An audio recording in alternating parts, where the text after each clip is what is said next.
நமக்கு கொடுக்க வேண்டும். அவருடைய வார்த்தையினாலே பலன் கொள்கிற கூட்டம், உண்மையிலே பலன் கொள்கிற மனுஷனும் தங்கள் இருதயத்திலே செவையான வழிகளை கொண்டிருக்கிறவர்களும் பாக்கியவான்கள் என்று வசனம் சொல்கிறது.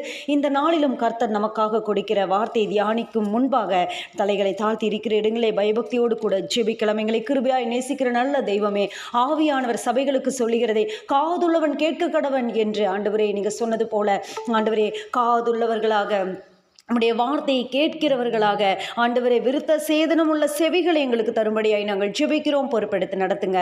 அல்லேலூயா. கர்த்தர் நல்லவர். இந்த நாளிலும் கூட தியானிக்கும்படியாய் கொடுக்கப்பட்டுள்ளதான தேவனுடைய வார்த்தை என்ன அப்படின்னு சொன்னால் 45வது சங்கீதம் 13வது வசனம். 45வது சங்கீதம் 13வது வசனம் நான் படிக்கிறேன். எல்லாரும் கேட்கும்படி உங்களை நான் கேட்டுக்கொள்கிறேன்.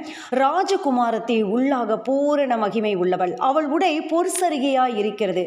இங்கே ஒருத்தியை பற்றி சங்கீதக்காரன் எழுதுகிறான். இங்கே ஒருத்தி இருக்கிறாள். அவள் யார் என்றால் அவள் ராஜகுமாரத்தி. இந்த சங்கீதத்தோடைய அடையாளம் என்ன அப்படின்னு நம்ம என்ட்ரன்ஸில் பார்த்தோம் அப்படின்னா, சோசனீம் என்னும் வாத்தியத்திலே வாசிக்க கோராகின் புத்திரரில் உள்ள ராக தலைவனுக்கு ஒப்புவிக்கப்பட்ட நேசப்பாட்டாகிய சங்கீதம். இது ஒரு நேசத்தின் பாட்டு. இந்த வசனம் தொடங்கும் போதே அழகாக தொடங்கும்.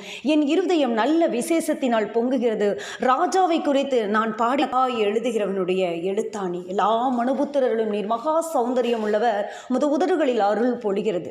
யார் அந்த சௌந்தரியம் உள்ளவர்? யார் அவர் அப்படின்னு சொல்லி நம்ம பார்த்தோமானால் அவர் மகிமையின் தேவன்.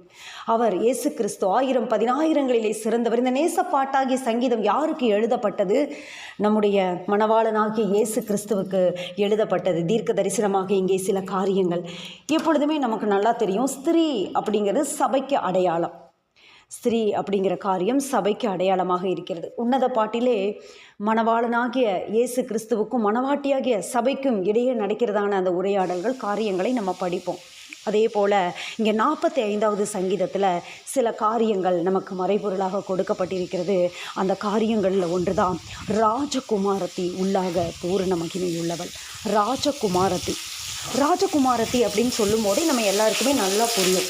ராஜாவின் குமாரத்தி, ராஜாவினுடைய பிள்ளை.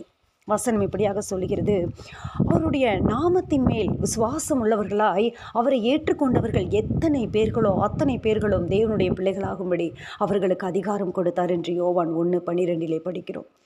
நம்முடைய மனங்களிலே நீங்காமல் இடம் பிடித்திருக்கிற வசனம். இந்த வசனத்தை வச்சு தான் நம்ம வாழ்கிறோம்.